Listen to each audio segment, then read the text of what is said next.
A long time ago, during the pre-internet era, I worked in a local pizza place. I was only 17 at the time. It was a nice operation. The staff and management got along well. Try saying that with a straight face nowadays. One of our servers was a lovely young woman. We'll call her Brittany, who was very much a free spirit. She didn't own a car and would walk to work and would get rides home from other coworkers after her shift ended. She usually worked the late shift and closed up at around 10, usually leaving at about 11 after cleanup. I often gave her a ride home on the nights I didn't bike to work. She would sometimes even hitchhike home if no one could drive her. She was pretty fearless, but always kept pepper spray and a small knife in her purse, just in case. On one busy Friday night, we finished the post-shift cleanup at around midnight. We were the only two left at the very end aside from the owner, who was in the office counting the cash drawers and cataloging the sales receipts. Remember, this was before computers, so this had to be done with an adding machine and pencils. I rode my bicycle that day, as it was really nice outside for the first time in weeks. The owner said that she would give Brittany a ride if she waited until the accounting was done. It would be about another hour or so. She decided not to wait and said that she would just hitch a ride home. We both tried to discourage her from doing that, and I told her that she might not even get a lift in an hour anyways. But she just laughed and said, "Hey, I'm a nice-looking girl with great legs. Somebody's going to stop, and I have myself a defense kit." Honestly, I don't think her penknife would have even cut an apple, but it was something, and the pepper spray she used would at least be effective. I walked her outside, and we talked for a while in the parking lot. She joked about sitting on the handlebars of my bike and saying that I could bike her home. Of course, that wasn't an option. So we both laughed. I offered to stay with her until she got a ride. But she said no thanks, and that no one would stop if they saw her with a guy on a bicycle, and that it would have made them suspicious that we were up to something. So we said our goodbyes and headed off in separate directions. She didn't report to work on her next scheduled day, which was the following Monday. This was highly unusual. She was never late for work, or missed a shift without calling. A couple of days later, her mom came in, frantically asking if her daughter had been to work. She hadn't come home or called since Friday night. If she was coming home late or staying at some place, she would always call her mother. We were all freaked out a little bit. Her mother eventually reported her missing, and the police came around and questioned both me and the owner about that Friday night. The owner being a middle-aged woman and me being a goofy 17-year-old kid didn't interest them much as potential suspects or even persons of interest. After the police left, the teasing started. Restaurant workers can be a hard bunch, especially the kitchen staff, and most have a very dark sense of humor, at least the ones that I worked with. This went on for the next few shifts, and things didn't help when it became evident that I was the last person to ever see her alive. The cops came back into the pizza place and questioned me again, and also my parents, which of course freaked them out. Finally, about a week after she went missing, a coworker was really giving me hell about it, telling the waitresses not to get too close to me or they might disappear. I finally had enough of his underhanded remarks.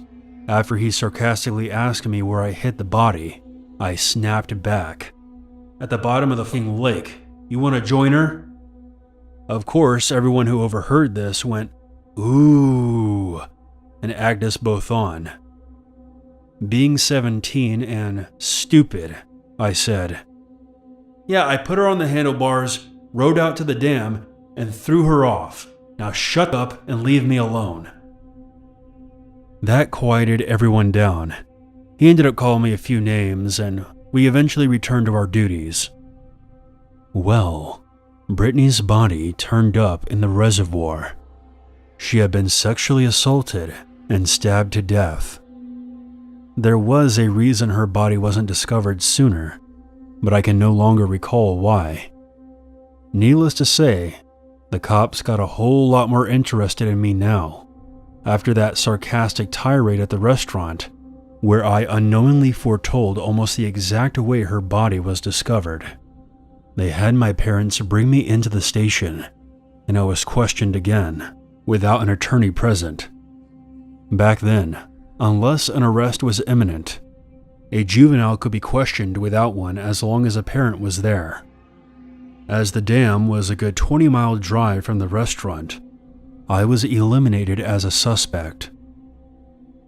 They made an arrest a short time after that. It was a man they had suspected in a similar incident the previous year. He confessed to both murders in exchange for a life sentence. Obviously, there was no connection between me and him, but I still felt awful.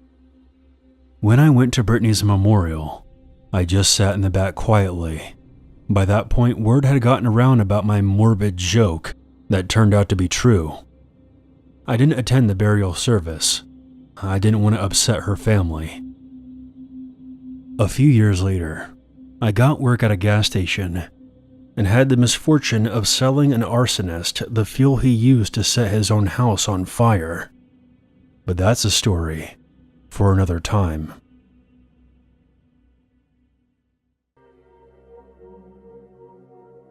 For context, this took place almost 2 years ago. I was 26 at the time. I was in Washington on sort of a vacation visiting my then fiancée. We'll call her Sarah for the sake of this story. It was for a graduation she was having for basic training. It was a big deal for her family, and she asked me to be there for it. So I said why not, and booked a flight. I would be arriving a week before the rest of her family, so her and I could have some time together, just the two of us, before she would be busy having all of her family there for the occasion.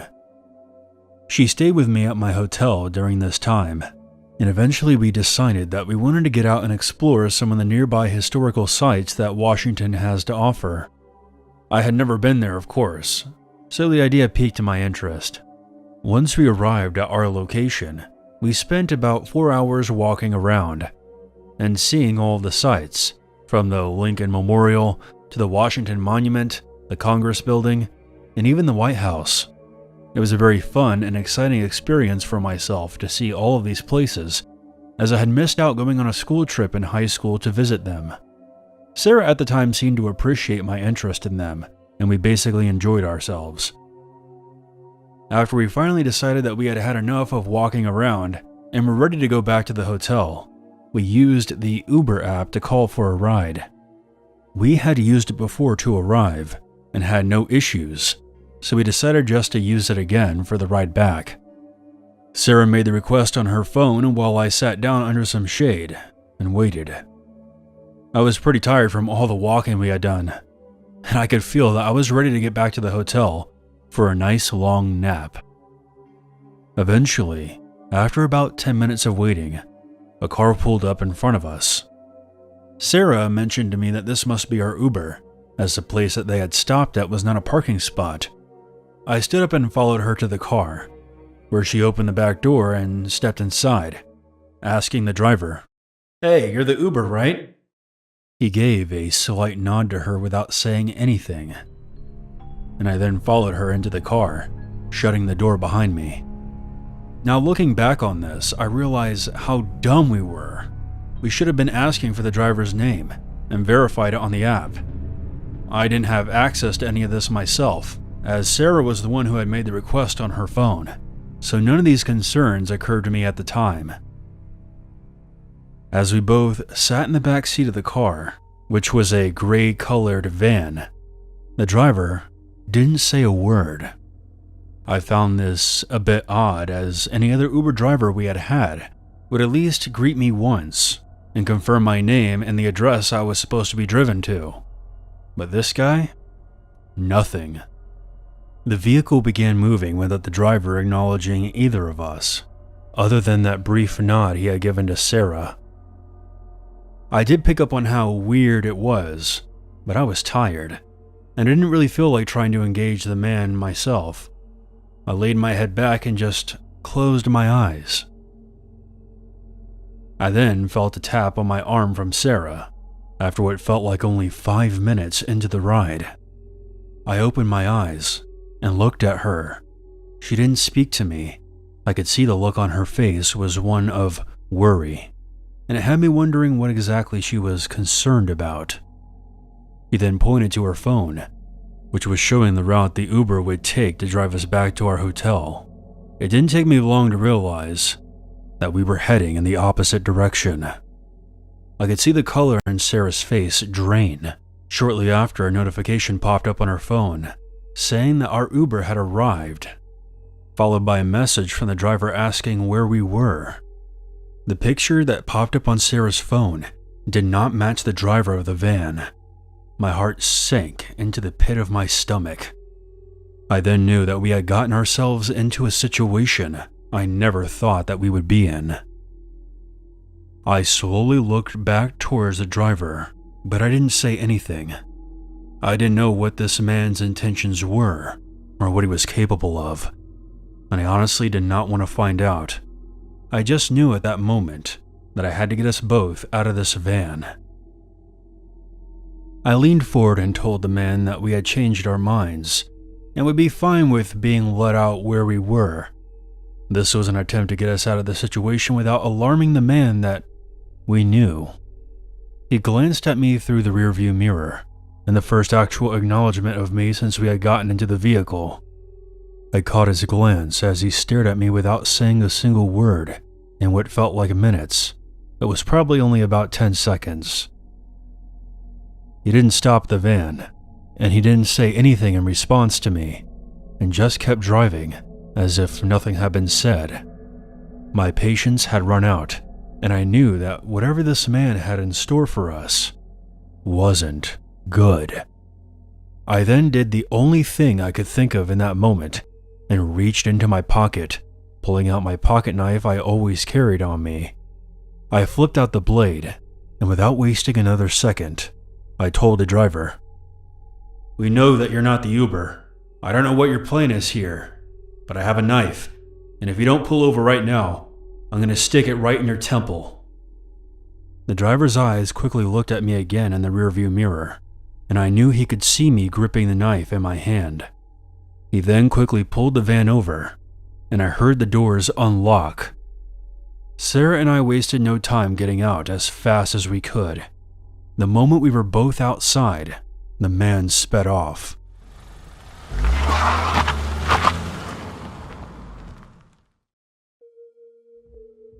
We quickly took a moment to gather ourselves as Sarah was having a panic attack, and I was still trying to wrap my mind around what the hell just happened.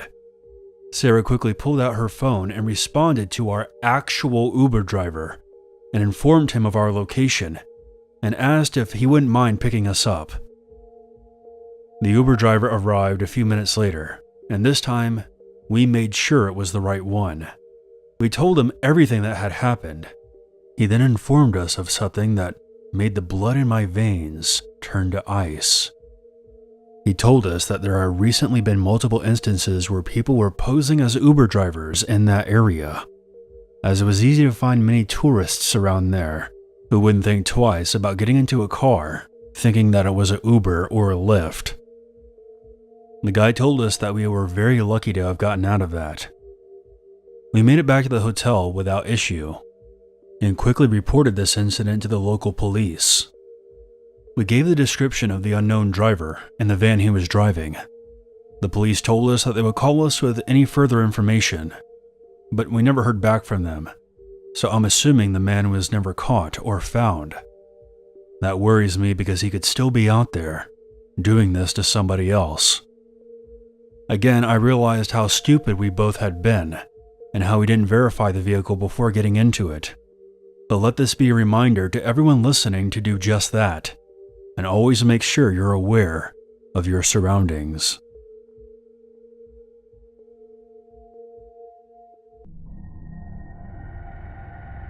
This story happened in September of 2007. I live in Lyon, France. I was 18 years old when this happened. I was taking a train back to my hometown from the south of France. I had visited my grandparents in the countryside before beginning my first year at university. I left on a Sunday at around 7 p.m. and I got on the intercity train. Here's a detail that will be important later on. The train was one of those old slam door trains. This means it was possible to open the door while the train was still moving, no matter how fast it was going. It also seemed like this train didn't have any cameras. Once I got on the train, it was mostly empty. As expected, it didn't have any air conditioning, but I couldn't afford the high-speed train tickets, so I would have to endure. About 30 minutes into the trip, the train made its first stop. 3 shady-looking men boarded the train, and I was instantly creeped out. The 3 of them looked like they had just escaped a mineshaft explosion, and they were staring at me like I was a sirloin steak, the kind that costs more than $100. I decided to go into the next car and use the bathroom, but right after getting out of the bathroom, the 3 men surrounded me. They all had knives.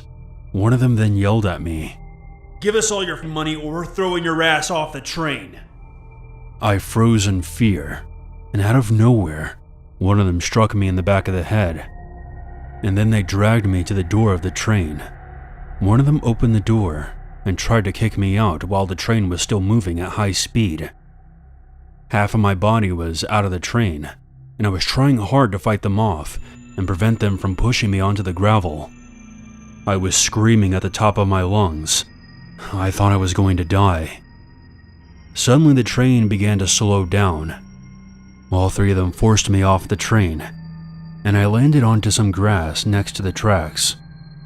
I got up and started running. Once my adrenaline died down, I was processing what just happened. There was definitely something wrong with my leg, something I hadn't felt until that moment. It turns out it was fractured during the fall. A bystander happened to see me being thrown out of the train and called an ambulance for me, and before I knew it, I was in a hospital bed. The police later caught these 3 crazy men, and they were sentenced to 3 years in prison, along with a huge fine. Yeah, I know, 3 years in prison for attempted murder. And this is France. This is just how things go here. But at the end of the day, I'm just glad to be alive. Long-time listener, first-time submitter. I thought I would pick a story from my past. For some reason, it has made a resurgence and has almost become an unwelcomed guest in my mind. Perhaps sharing it will help me get over it once and for all. The year was 1986. I was 16 at the time. I was in Indianapolis at Union Station. It was around Christmas time or just after. I was with my mom, my 2-year-old sister, and my 21-year-old uncle. At this time, my uncle still lived in Indianapolis, while the rest of us lived in southwest Indiana. We were getting ready to leave and drive back home. It was very cold out that day, and I was bundled up in my jacket, scarf, and gloves. My mom, God rest her soul, could talk a dead man back to life, so I was just waiting for her long-winded wrap-up. It was getting hot standing inside Union Station while wearing all that clothing, so I told her, "It's getting too hot in here. I'm going to step out for a minute." My mom nodded, and I went out. There was no snow or wind, just perfect for me to cool down for a bit. Not even a minute or so of standing outside, right by the double doors, a white Chevrolet pulls up. 2 big men with crew cuts were sitting in the driver and passenger seats. They were at least 6'5", and probably about 280 pounds each. I figured they were probably from our local military base, but that was just an assumption. Immediately after seeing me, they stop at the curb, roll down the window, and smile.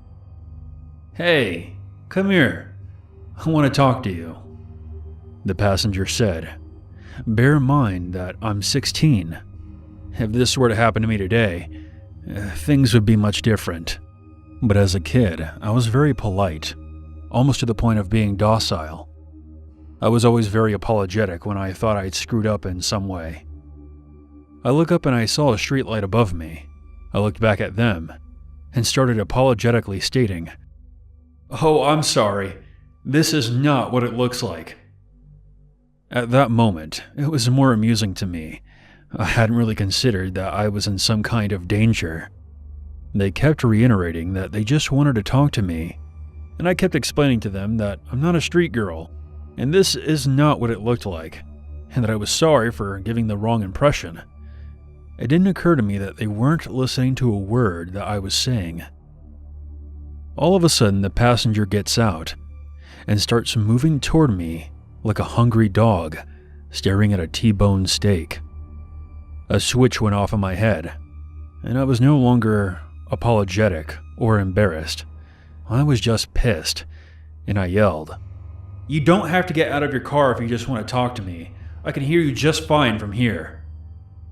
I suddenly found the 70% Irish and Scandinavian heritage on my dad's side, and it came out in full force. I was proud of myself for having shown some backbone, but there was still a towering, hulking man coming right towards me. I bolted back inside, where my mom was still yammering.